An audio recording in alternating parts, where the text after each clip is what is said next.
Bonjour à tous et à toutes, ici Pinap. Nouvelle vidéo où cette fois j'aimerais vous parler d'un artiste musical qui a influencé son temps et encore aujourd'hui il est toujours écouté maintes et maintes fois et il est toujours aussi excellent malgré qu'il soit mort.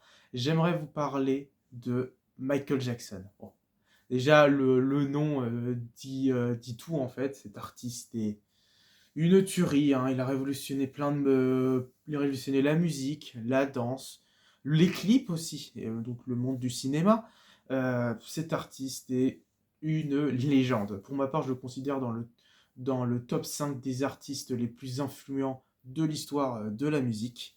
Et en même temps, il y a de quoi. Donc, je vous fais un bref résumé de Michael Jackson, mais je vous mettrai en lien de la description une vidéo euh, qui explique plus sa vie, etc. et qui explique aussi un album très important dans sa carrière. Donc Michael Jackson, ce que je peux vous dire déjà, il a commencé très très jeune à faire de la musique avec ses frères et sœurs. Il était déjà dans le groupe des Jackson 5, un très très bon groupe de funk où le père dirigeait, était un petit peu, si je ne me trompe pas, le manager, et ils étaient signés à la Motown qui a signé plein d'artistes comme Marvin Gaye, si je ne me trompe pas, Stevie Wonder. Dites-le moi en commentaire parce que j'ai un petit doute, mais je pense que j'ai raison. Et bref, il faut savoir aussi que Michael Jackson a subi aussi des violences physiques causées par son père. Bon, voilà, ça annonce déjà du lourd. Il a reçu des coups, etc.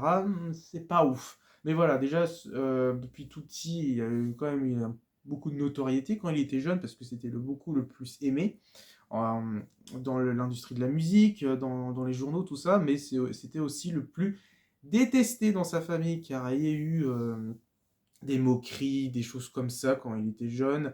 Enfin bref, il essayait de le rabaisser, et au bout d'un moment, dans les années 70, il s'est rendu compte que tout simplement, il s'est rendu compte simplement qu'il pouvait en fait faire une carrière solo lui-même en fait. Même ça, euh, il avait, comment dire, il a été, ouais, ouais, ouais, il a été beaucoup marqué par ce que faisait son père. Même encore aujourd'hui, ça a été un peu un traumatisme. Mais voilà, alors déjà, donc, comme j'avais dit, dans les années 70, il s'est rendu compte qu'il pouvait avoir une carrière solo. Et en plus, à cette époque, il rencontre Quincy Jones. Quincy Jones, dans les années 80, c'est un des producteurs les plus cultes. Et encore aujourd'hui, c'est aussi un producteur. Et si je me trompe pas, il a, il a, il a, il a fait des carrières de jazz, des choses comme ça. Donc déjà, il est déjà avec un nom qui n'est pas rien, quoi. C'est vraiment un artiste. Enfin, Quincy Jones, c'est vraiment un super producteur. Et fin 70, il créa son premier album, Off the Wall, un album culte, où il y a déjà la pochette est culte, mais il y a les fameuses chaussettes blanches avec des chaussures noires. C'est assez marrant, quoi. Vraiment, dès le premier album, il commence à avoir une patte, une marque à lui, et c'est complètement hallucinant. Et bien sûr, avec ses fameux tics de voix et sa fameuse voix qu'on connaît tous. Bref, un album culte. Alors, faudrait que je me le réécoute, mais c'est pas mon préféré. Ceux que j'aimerais vous présenter, donc il y en a deux, et un en 45 tours, c'est l'album suivant qui va sortir. Bon, vous savez très bien c'est lequel, mais avant, j'aimerais faire un petit récapitulatif. Ah, donc, après avoir sorti son premier album, il recevra des bonnes critiques, qui n'est pas rien. Il recevra des Grammy du meilleur album R&B de l'époque. Je pense qu'aussi à cette époque, il y avait du racisme, voilà, parce que c'est impossible à cette époque qu'un artiste noir soit dans les top 1, ce qui est, oui, très frustrant, hein. Je suis tout à fait d'accord, ce qui est complètement chiant. Ce qui est complètement chiant. Voilà. Et bon, maintenant aujourd'hui, ça va un peu mieux. Enfin, un peu mieux. Enfin, à peu près. Mais bon, on n'est pas là-dessus. Et donc, il était un peu frustré et il a dit dans un journal que un jour, les journalistes et la radio supplieront de faire un interview. Il y aura peut-être, oui, peut-être, peut-être pas, en faisant un meilleur album. Et clairement, il avait bien raison, notre ami Michael Jackson, car en 1982, il sortira l'album culte et, pour ma part, son meilleur, tout simplement. C'est l'excellent Thriller. Ah oui, un classique, hein. Alors là, tout de suite, je, je vous dirai peut-être quelques petites anecdotes, mais j'ai l'impression que tout est dit dans cet album. Mais je vous mettrai bien la description de cette vidéo qui en parle. Je vous spoil pas le nom de la chaîne, je vais regarder du suspense. Et franchement, il est excellent. Franchement, cet album, une tuerie, il est disco. Ce qui est cool, c'est qu'il y a des modifications de voix. Il y a plein de noms qui travaillent dedans. Bon, il y a Quincy Jones, qui a rejoint, bon, bien sûr, qui avait déjà rejoint l'aventure dans le premier album. Et donc, il sortira celui-là. Et là, clairement, il était devenu le top 1 euh, du meilleur artiste, vraiment le plus écouté dans les années 80 et encore aujourd'hui, il est le meilleur. Et franchement, cet album, que dire, hein, il y a plein de noms, il y a plein de personnes qui participent, comme Paul McCartney dans le morceau The Girl Is Mine, qui connaîtra un petit succès, mais ce qui viendra après, et là, on se mettra à des énormes sommets. Il y aura le guitariste d'Eddie Van Halen participera dedans, pardon, dans Beat It. Il y a aussi, je me trompe pas, un des membres de Toto aussi, un groupe culte des années 80 que vous connaissez sûrement. Je ne vous mettrai pas une vidéo ou une musique, vous chercherez par vous-même, vous allez voir, c'est culte, qui aussi participe dedans. Je vais beaucoup dire participe dedans, excusez-moi. Il y a... Qu'est-ce qu'il y a d'autre ouais. Il y a donc bon, son père à cette époque, parce que je viens de remarquer aussi. Alors moi, celui que je possède, c'était un pressage hollandais, on le trouve partout. Alors moi, faut savoir que ça appartenait à ma sœur, car en fait, elle a trouvé dans un boulinier. Et bon, moi, j'avoue, j'étais un peu jaloux, je l'écoutais tout le temps. Et je voyais qu'elle écoutait pas, et en fin de compte, elle avait compris que je l'écoutais beaucoup plus qu'elle, et elle a dit, bon, bah, je te le donne, et je suis très content de l'avoir. Et en fait, il faut savoir que le manager est marqué Joe Jackson. Assez bizarre parce que, bon, après, je pense qu'il est marqué juste Joe Jackson dans son nom, hein. Après, je pense qu'il touchait pas, enfin, il touchait peut-être du revenu, mais pas énormément.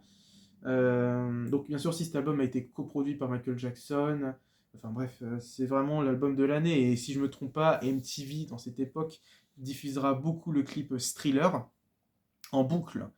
Et franchement, ce clip est incroyable. Il m'avait un petit peu marqué à l'époque, bien sûr, par la transformation du loup-garou.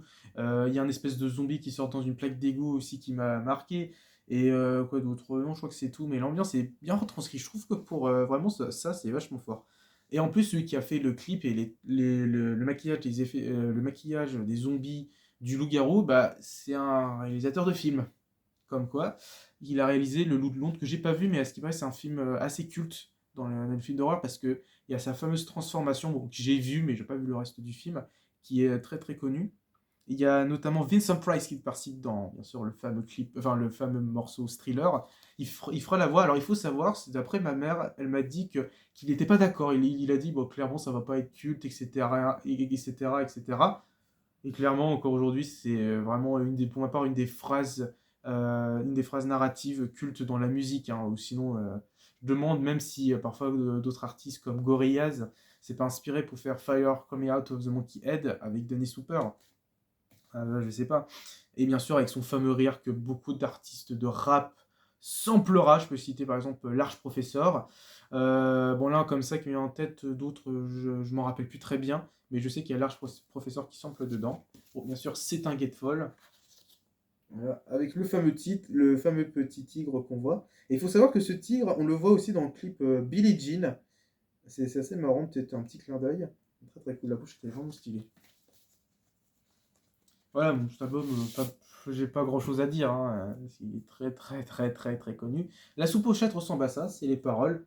C'est assez marrant, vous allez voir, les dessins sont assez cool.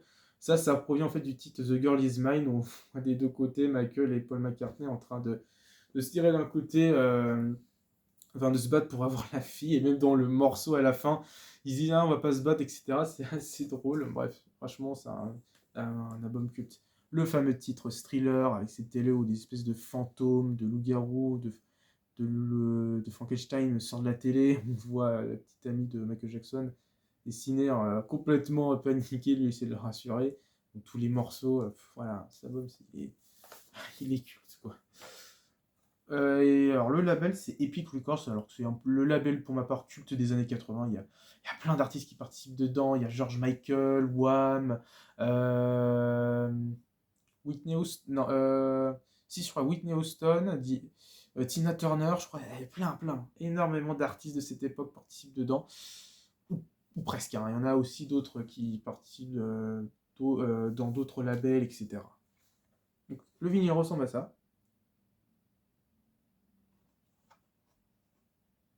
Voilà.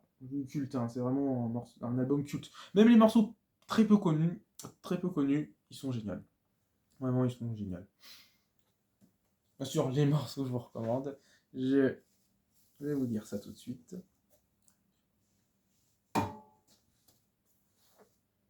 Voilà. Alors, ce qui est aussi, j'ai gardé le petit étiquette qui dit include Girl Is Mine, Beat It, Billie Jean, tout ça, parce que pour moi, c'est vraiment comme si c'était à l'époque, comme si je venais de la voir, je trouve ça cool. Et ah oui, ce qui est assez marrant aussi, j'ai pas fait gaffe, c'est que les couleurs des titres, avant, c'est complètement du foncé jusqu'au blanc, en fait. C'est assez éclairci, en fait, c'est assez marrant. Et aussi, il y avait des messages pro. Il y a des messages aussi qui dénoncent les gangs, etc. de rue dans, par exemple, Beat It, qui est mon morceau préféré, que l'on entend aussi dans Retour vers le futur 2. Voilà, il y a plein, ça dénonce plein de choses. Enfin, ça dénonce ouais, les gangs latinos et les Crips. Et il faut savoir que dans le clip, c'est des vrais gangs des vrais gangs utilisés, quoi. Ils font tout au détail.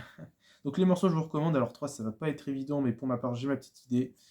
Thriller, Beat It et Billie Jean. Vous les connaissez tous parce que j'ai attendu à la radio, etc. Ce qui est dingue, par exemple, même le clip, par exemple, Billie Jean, j'aime beaucoup déjà l'esthétique. Et ce qui est vachement cool, c'est quand Michael Jackson marche, ça brille. C'est complètement dingue, quoi. C'est juste hallucinant. Et c'est tout con, hein, mais c'est vachement bien fait. En plus, ça parle d'une histoire fictive, etc. Même on pensait que vraiment il y avait une relation, parce que c'est assez sombre, hein, l'histoire, ça parle d'une personne qui a trompé qui a trompé une femme, si je me trompe pas, qui va la revoir, et on pensait que c'était une joueuse de tennis qui était vraiment en relation avec Michael Jackson, sauf que bah, évidemment c'est faux, hein. Voilà. Donc moi, mon morceau préféré, Beat It, tout simplement. Vraiment, cet album est très très bon. Il y a aussi Human Nature qui est très très doux avec ses modifications de voix, j'aime beaucoup. Quand beaucoup les artistes le font, je trouve ça c'est super sympa. Après, ça dépend lesquels, s'ils le font bien. Je parle pas d'autotune, hein. Je parle vraiment de modifier sa voix, un peu comme Kate Bush ou Radiohead de Tom York ou qui c'est d'autre, Michael Jackson, Prince aussi. Enfin bref, c'est culte quoi. Il y a aussi le titre, alors les anecdotes aussi, j'aimerais vous dire. Déjà, il y a PYT, un morceau culte. Au début, je pensais qu'il n'était pas très culte, mais en fait, si. J'aime beaucoup ce morceau, il a un côté bougeant, un peu disco, mais en même temps très pop aussi, rock. Ça mélange plein de styles, un petit peu cet album. Il y a un côté un peu enfantin, etc. C'est beaucoup sur les femmes. Et en fait, on entend des espèces de voix un peu style voix très aiguë, etc.